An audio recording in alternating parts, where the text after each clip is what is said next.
maalmuhu waa isku mid balse dhacdooyinka ayay ku kala duwan yihiin. hadalkaa waan xaqiiqsaday. waxaan gurigiisa kusoo booqday dhijaamid oo aad iyo aad u xanuunsan, xanuunna la tacaalayo. waxa aan fiidiyogan u duubay waxay tahay weliba iyadoo aanan raalli laga ahayn. waxaan arkayay dad fara badan oo soo gelinaya wuu dhintay, wuu nool yahay, wuu dhintay. horta marka koowaad ma dhinto waa ilaahay, balse wuu nool yahay walaalkeen.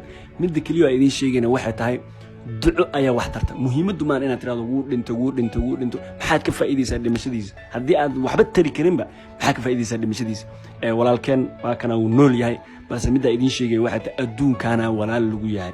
wax walbo adduunkan waa aakhiro wax yaallo oo nin walba camalkiisa aanan ahayn ma jirto. umadaad ka been abuuranaysaan iska joojiya. wuu nool yahay, balse hal mid, ninkani sahal ma ana xanuunkiisa. mid baa idiin sheega, maalmuhu waa isku mid balse dhacdooyinka ayay ku kala duwan yihiin. hadalkaa waan xaqiiqsaday. waxaan gurigiisa kusoo booqday dhijaamid oo aad iyo aad u xanuunsan, xanuunna la tacaalayo. waxa aan fiidiyogan u duubay waxay tahay weliba iyadoo aanan raalli laga ahayn. waxaan arkayay dad fara badan oo soo gelinaya wuu dhintay, wuu nool yahay, wuu dhintay. horta marka koowaad ma dhinto waa ilaahay, balse wuu nool yahay walaalkeen. midda keliya oo idiin sheegayna waxay tahay duco ayaa wax tarta. muhiimaddu maan inaad tiraahdo wuu dhinto. maxaad ka faa'iidaysaa dhimashadiisa? haddii aad waxba tari karinba maxaad ka faa'iidaysaa dhimashadiisa? walaalkeen waa kana wuu nool yahay, balse midda idiin sheegay waxay tahay adduunkaana walaal lagu yahay. wax walbo adduunkan waa aakhiro wax yaallo oo nin walba camalkiisa aanan ahayn ma jirto. umadaad ka been abuuranaysaan iska joojiya. wuu nool yahay, balse hal mid, ninkani sahal ma ana xanuunkiisa. mid baa idiin sheega, sidaad dhammaantiin u ogtihiin muuqaalkan haddaa soo gashay waa maqasha walaalkeen aamiin maalimahan xanuunkiisa. muuqaalo badan waad aragteen xagga youtube-ka, tiktok-ga, facebookga waad ku aragteen xanuunkan wiilkan. dad badan oo caan ah wayna kasoo hadleen, wayna u tageen. saas ayadoo tahay ayaa dad badan ka shakinaya xanuunkiisa in uu been yahay, uu ku raasanayo views. annaga ma garanayno sababta. dadkii way kala baxeen. qaar waxay dhaheen oo u tageen walaalkeen uu xanuunsan yahay, oo qofkan haddaad arkayso kama fuuqato wax baraanki ah. dadka dhahayaan waa baraank, waxan views raadis waaye. way adag tahay qof inuu gaajo view ka galo. xanuun isku rid, weliba xanuun laga kacaynin. midda kaleeto rag badan iskagama hadlaynayaan oo dhiiqa ma galayaan. magac iskagama hadlaynayaan oo dhiiqa ma galayaan. hadda aamiin miyuu xanuunsan yahay mise waxan uu sheegaya baraank waay? waxaa arkayay youtubero weyn oo siikii camal ka soo hadlay iyo dad badan oo dhahayeen ma xanuunsano oo wuxuu raasanayaa views. subxaan allah, annaga ma ogno, farah kuma tagtaagi karno. laakiin sidaa u aragto muuqaalkan waxay ila tahay qof la ciifsan, qof xanuunsan oo baahan caawitaan. inta u badan laga yaabaa qofkan inuu awoodi waaye mise wax caawiyo inuu waaye, istaal iska raqiis uu tegay. muuqaal waxaa ordayay tiktok-ga, fiidiyo badan tiktok-ga ordayay oo dhahayaan qalabdee u yaalo waa feeg, oo waxan wuxuu ku raasanayaa inuu caan noqdo. hadda maanta dhalinyarta waan ognahay waxay u badan yihiin wax walba inay wax walba ay caan ku noqon lahaayeen inay farax la galaan. waxay rabaan qaara isku ridayo in la xaday, qaara dhahayo waa lay afduubtay saan ii sheegay, qaara dhahayo waalidiinteeda dunida ma joogto, qaar waxyaalo badan. laakiin way adag tahay qof intaasoo maalin xitaa fiidiyoyaashiisa ka maqnaa, intaasoo maalin shaqaysan waayey, intaasoo maalin sariirta saarnaa.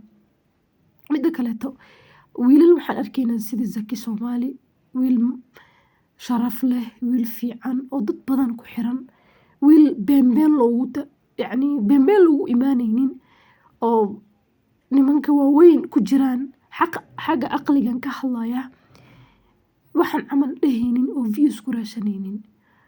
hadda maanta amiin walaalkeen dadka dhahayaan views waaye, dadka dhahayaan wuxuu rabaa lacag bilaash inuu helo, ani ma aaminsani. sababta ah qofka si walbuu baraank u sameynayo, baraank misaan u dheer qof adduunka joogo war xitaa actor ayaasan samayn karin. subxaan allah, dadka ku nawaayaan oo dhahayaan run waayey aamiin wuxuu sameynayo waa baraank.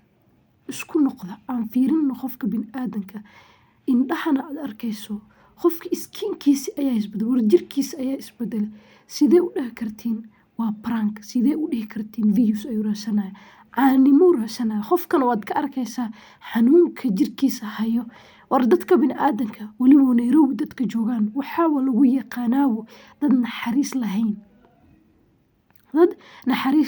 hadday naxariis lahayn wiilkan intaasoo maalin ayuu xanuunsanaa waa arkayseen hataa naqaska ku xirnaa wuu hadli waayey markaas dad qaar ku soo qoraan waa prank views uu raadinaya caanimuu raadinaya lacag bilaashuu raadinaya mararka qaar dadka inay isku noqdaan muuqaalkii caadi uu Zaki Soomaali kasoo duwaayay haddana iisoo sii daayay waxaa arkaysaa xitaa oksijiinkii war iska dhaaf muuqaalo waxaa arkaysaa hataa uu neefsan layahay intuu ka keenay waxaan aad leedihiin mise intuu ka keenay fikirkan caanimo raadi qofka hadduu ku gaajoodo xanuunkaas qofka hidiina u tagi weynin hataa ducada mana laga heli waayo Soomaaliya dadkan dhahayaan wiilkan xanuunsan ee arkaysiin naqaska ku xiran oo laciifka noqday inaad dhahdiin waa fake oo wax ka jira ma laha subxaan allah oo wax ka jira ma laha oo waxan waa sheeko af Soomaali dhahayaan inay mararka qaar naxariista fiiriyaan ayaa la rabaa Nairobi caan waxay ku yihiin dhinaca naxariista inay ku yar tahay oo ogtihiin qaraawadaas dadkaas inta u badan say dadka uga soo horjeestaan dhalinyarta la fahmayso waxa ka hadlaya hadda oo inta ku dhibaatadan hadda ma dhihi karno aamiin wuxuu dhahay waa prank maalimo badan ayuu yaala guriga mardhow ayaa istaalka loo kaxeeyey war hataa hal maalin kuma jiriyaa magaalada waxaa u gashay Nairobi iyo social media waxaa u gashay inay fake tahay yaa u tegay way artahay dadka soo fiiriyeen war dadka ku imaado oo ku soo duceeyo dadka ku soo boqdaa wax reer Nairobi waa laga heli la'yahay hataa ducada ha isceeweynina inta dadka dhahayaan wiilkan walaalkeen waxa haya waa fake ka aragto qofka naqaska ku xirna war xitaa waan daawan waayo muuqaalkaas oo naqaska ku xirna waa iska dhaafiyey markaas saaka la soo kacay wada dhahdeen waa fake intuu fake ku yahay sidee meesha fake ku aragteen qof xanuunsan qof sariirta saaran sakaraadka hayo dhibaatada hayso sidee ku dhihi kartiin xanuunkiisa waa fake subxaan allah dadka naxariis mararka qaar naxariiska hana iga gasho iniga fogaanin naxariista xirta qof biniaadan sidee ku dhihi kartaa oo sariirta saarna arkaysa naqasa ku xiran inay fake tahay daawaday hadda xanuunka aamiin ma waxaan dhihi karnaa waa views raadis oo baranki waaye mise waa dhib oo waa run ay ka tahay xanuunkan